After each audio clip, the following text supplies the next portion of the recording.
We've got another Amarillo National Bank box, a big box of pennies, $50 worth or 100 rolls to hunt in our quest to slot another cent in this Dansco Lincoln Penny album.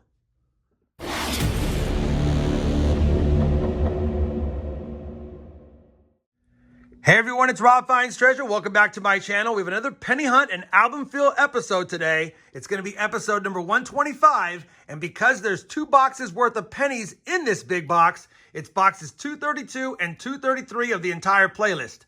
So far, we have slotted 207 of the 234 cents that this Dansco Lincoln Penny album holds through the first 231 boxes. And I'm hoping we can find another one today.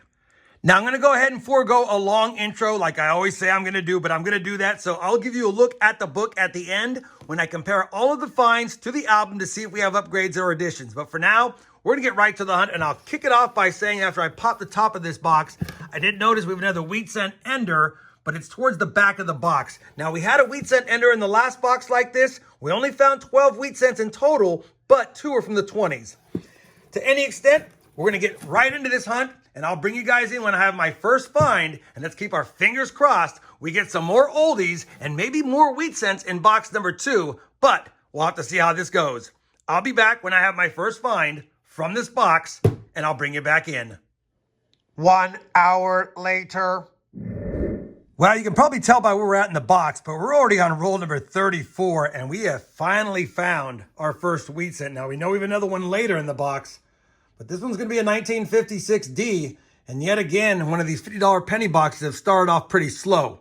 Now, I didn't film it earlier, but I guess I'll go ahead and tell you about it now. I did find a 1960 Denver large date penny. That does have a repunched mint mark. You can see it right there. That looks like it's probably either the 61 or the 63 based on how many 1960D RPMs there are. It looks like it's counterclockwise rotated, and you can see the extra serif on the bottom and the top, but not a significant find, and in this condition, not worth much, but figured I'd show it to you since I finally have you in for a wheat cent find. We have found a pretty good amount of copper so far, a Canadian, a couple of 59s, and a few 69S's, not the DDOs. That's it so far. Slow start, but like the other box, it was slow, and we had some older finds. Hopefully we find some older finds, and I'll bring you back in if and when we have another find. Roll number 43, wheat cent number 2. Second wheat cent of the box is a 1942 Philadelphia. Roll number 48, which is almost midway through the big box, which would be about the end of the first box of a 2-box hunt. So we'll get a wrap up here in a moment. But we do have wheat cent number 3 reverse facing.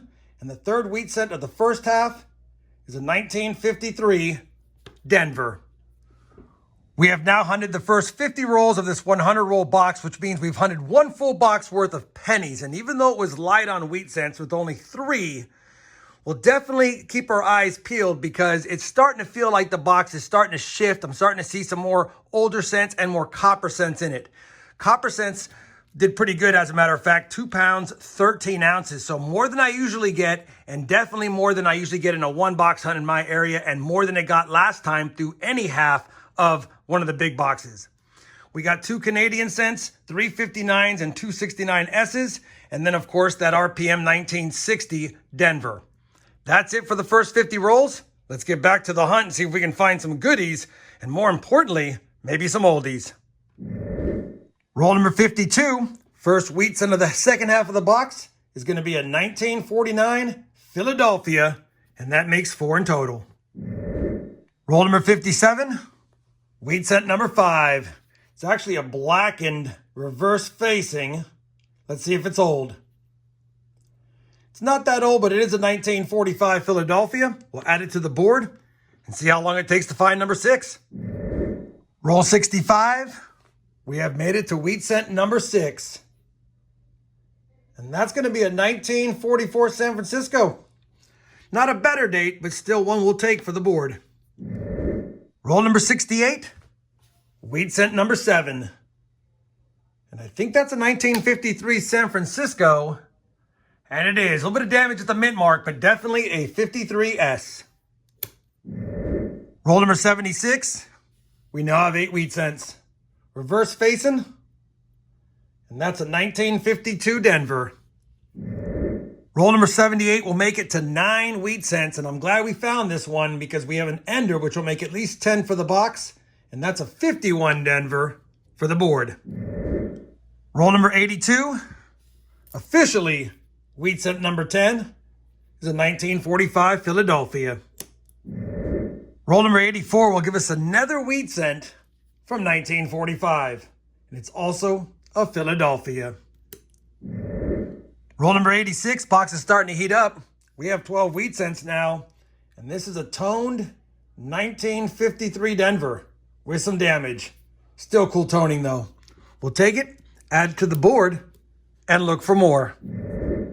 Roll number 87 will give us our 13th wheat cent of the box, which means we have 10 so far in the second half.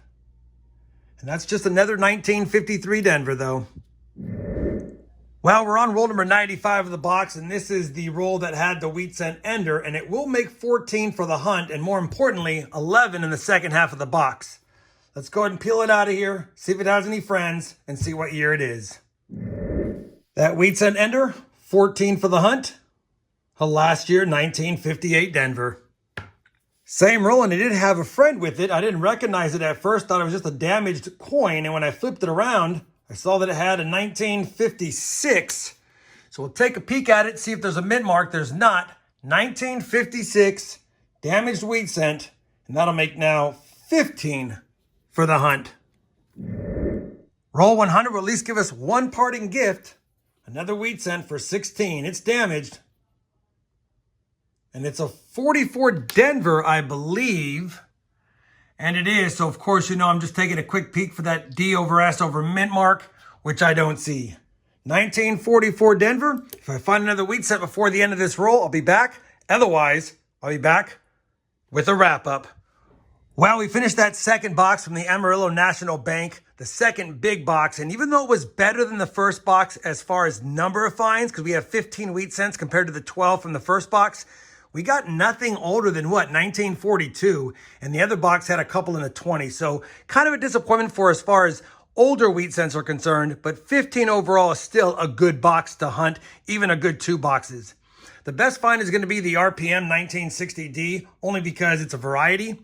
We did have a couple of Canadian cents that we found. 5 1959s, they aren't worth anything. I just pull them out because it's a transition year and I collect them. Plus they're copper and I collect that as well. And then 3 1969S's. The nicest one was the last one we found, but none of them are the DDO. As far as copper, it was a great box, or 2 boxes I should say.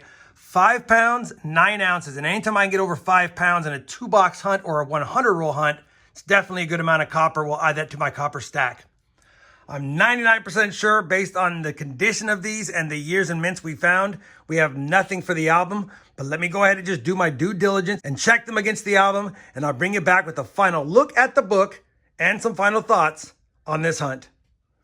We have compared all the finds to the album, and as expected, and unfortunately, none of them were nice enough to either upgrade a slot, and of course, none of them were ones we were missing, so we didn't get to fill any slots either. That being said, I did have a lot of fun hunting those 2 Amarillo National Bank $50 penny boxes because it's not often I get to hunt a different type of box or a different type of bank, different branch, different area. So you just never know what you're going to get. And even though we didn't get anything for the book out of the 2 boxes, we had fun going through them, and we still added some cents, not only to our wheat cent collection, but also some more finds for the Canadian Hunt and Fill series that we'll start here in a little bit. On top of that, we got that satin finish from the last hunt, and we got another RPM for this hunt, and I'll take those anytime we can find things like that because it's not things I find too often. Unfortunately, now after 233 boxes hunted, we're still stuck at 207 of the 234 cents that this book holds, and like I've said before, there are still a few findable cents in here, and even though I have found many of these throughout the years of my hunt, we just haven't been finding them lately, and certainly not through the first 233 boxes we've hunted so far. For those wondering, I do plan on continuing this series until about box 250 or so. And if we don't find anything between now and box 250, we'll probably go ahead and call it good on this book and start another one and see if we can do better than we did on this one through the next 250 boxes. That being said, despite the lack of additions and upgrades, I do hope that you guys enjoyed this 2-box or 1 big box penny hunt. And if you did, I definitely would appreciate that thumbs up. And as always, everyone, happy hunting. And thanks for watching.